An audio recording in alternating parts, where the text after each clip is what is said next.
Good morning, boys and girls. How are you doing? We're coming into a new season now. We're just about to begin the season of fall. Another word for that is autumn. And I have a favorite book that I used to read to my second grade and third grade students every year because it's my favorite pumpkin book. And it's called Too Many Pumpkins. It's written by Linda White and illustrated by Lloyd. And the character in this story, whose name is Rebecca Estelle, kind of reminds me a little bit of myself. Partly because she has this color of hair. But there's another reason that she reminds me of me right about now. Because lately I've been working on making pumpkins. And I just can't stop making pumpkins. I make them every day. Different colors, different sizes, different shapes. And I've got so many of them now, I don't know what to do with them. I'm hoping maybe I'll get a good idea from the story today. Maybe you can help me solve my problem by listening very carefully to how Rebecca Estelle solves her problem in Too Many Pumpkins. Let's get started. Too Many Pumpkins by Linda White. Oh, I wanted to point something out. Remember I said that I enjoy pumpkins? Well, I just love the season of fall. And in the fall, I think about two things. Leaves and how they change their colors. They show their colors so beautifully. And pumpkins. I like to drink pumpkin tea, make pumpkin desserts, maybe burn a pumpkin candle. And so my shirt says, autumn leaves and pumpkins, please, because I like those things. Okay, here we go. Every year at springtime, Rebecca Estelle planted just enough seeds in her garden to grow vegetables for the long winter. She planted carrots and beans, tomatoes and peas, corn and rutabagas. She grew a little bit of everything, except pumpkins. Rebecca Estelle hated pumpkins. When she was a little girl, money had been scarce. For an entire month, all there had been to eat were pumpkins. Baked pumpkins, steamed pumpkins, boiled pumpkins, stewed pumpkins, mashed pumpkins, rotten pumpkins, breakfast pumpkins, lunch pumpkins, dinner pumpkins. Enough pumpkins. When things finally improved and there was more money to buy food, Rebecca Estelle decided she would never eat pumpkin again, or even look at one. Not ever. And she didn't. Until one autumn day, long after Rebecca Estelle's hair had turned snowy white, like mine. She was raking the leaves that fell each fall from her black walnut tree, and her cat, Esmeralda, was scattering them just as quickly. All of a sudden, the pumpkin truck passed by. Oh, she heard it coming, and she knew what it was. It rumbled by at harvest time every year. She turned her back and concentrated on picking up the last fallen leaf. She managed to ignore the truck until, splat! An enormous pumpkin tumbled off the truck and smashed into slimy, orange smithereens all over the edge of her yard. "Come back here and get this pumpkin," she yelled. But the driver sped away. "Well, I won't touch it," Rebecca Estelle insisted, getting her shovel from the barn. "And I won't look at it," she added, as she shoveled dirt on top of the pumpkin pieces. "I won't think about that pumpkin ever again," she declared. And she didn't. Until Spring. When Rebecca Estelle was admiring the new sprouts in her garden, she noticed Esmeralda playing in some big green leaves growing at the edge of the yard. "How curious," she said, going over to inspect them. "I didn't plant anything there." Then Rebecca Estelle remembered the pumpkin truck and the slimy pumpkin smithereens. "Pumpkins!" she cried in disgust. "Come out of there, Esmeralda. I will not water those plants. I will not tend them. I will ignore them and they will die." She picked up Esmeralda and stomped inside. But a week later, when Rebecca Estelle peered out her window, she saw that the vines had grown. She tramped to the barn, got her garden tools, and went to work on the pumpkin vines.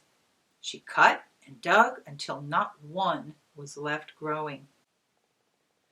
"There, now there will be no pumpkins." She smiled and went back inside.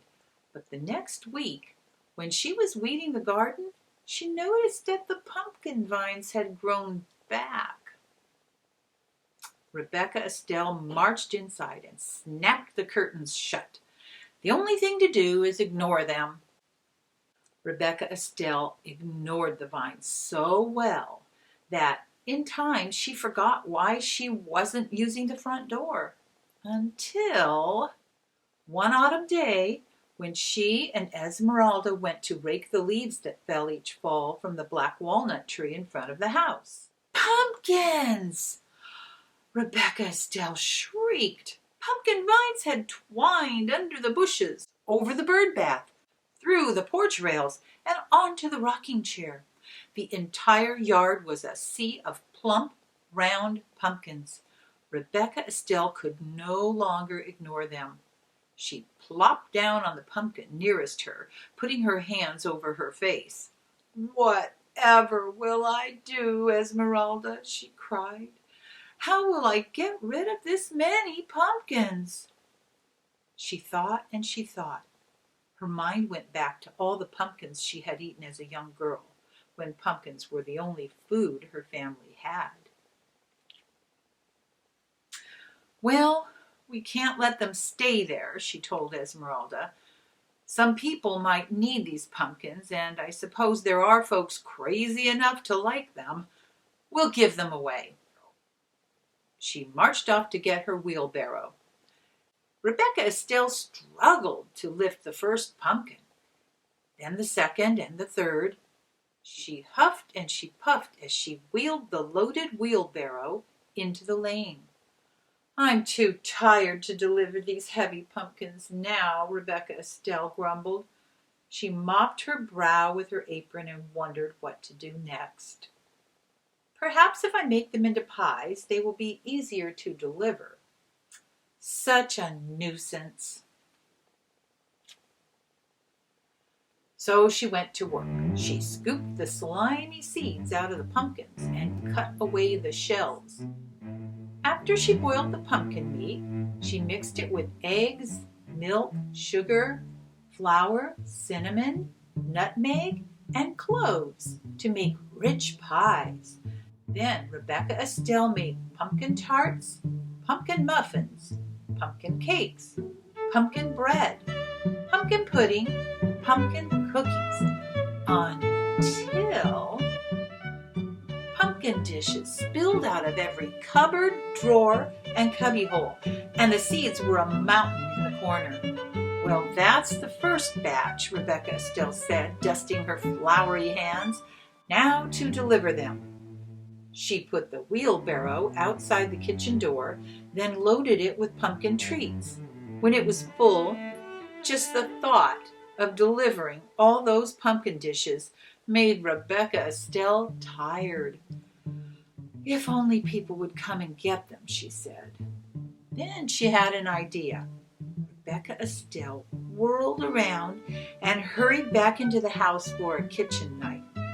"This should get people to come," Rebecca Estelle cried. She took her knife and sat in the middle of the pumpkin patch.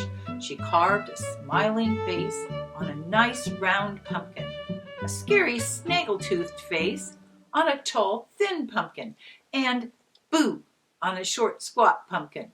She was so busy carving pumpkins, she hardly noticed how dark it was getting. When she could no longer see, she went to the shelf on the back porch and got the sack of candles she kept for emergencies. If this doesn't get people to come here, we'll have to deliver them all ourselves, she muttered to Esmeralda. Rebecca Estelle peered into the darkness for a long time. She didn't see anything. Still, she watched until finally she saw a light, faint at first, then brighter, and then more lights bobbing through the night. "Here they come," she shouted. "Esmeralda, let's heat some apple cider." Young and old, everyone in town came. "Rebecca Estelle, we thought you hated pumpkins," they said. "We saw your jack-o'-lanterns from the end of the road and came for a closer look." "I was hoping you would," said Rebecca Estelle. "Where did you ever find all these pumpkins?" people asked. "I came by them quite by accident," Rebecca Estelle said, smiling. "Would you like some pumpkin pie? There's plenty." She winked at Esmeralda.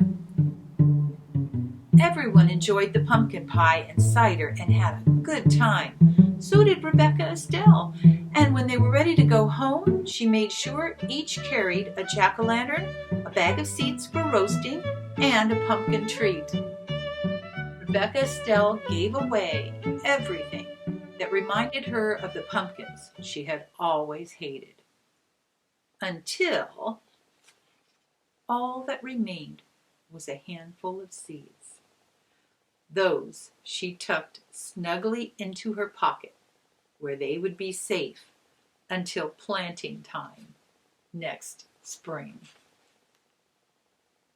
Do you think that something changed in the way Rebecca Estelle thought about pumpkins because of what happened? And what did happen? How did she solve her problem? How can I solve my problem? What do you think I should do with all these pumpkins? Should I keep them for myself?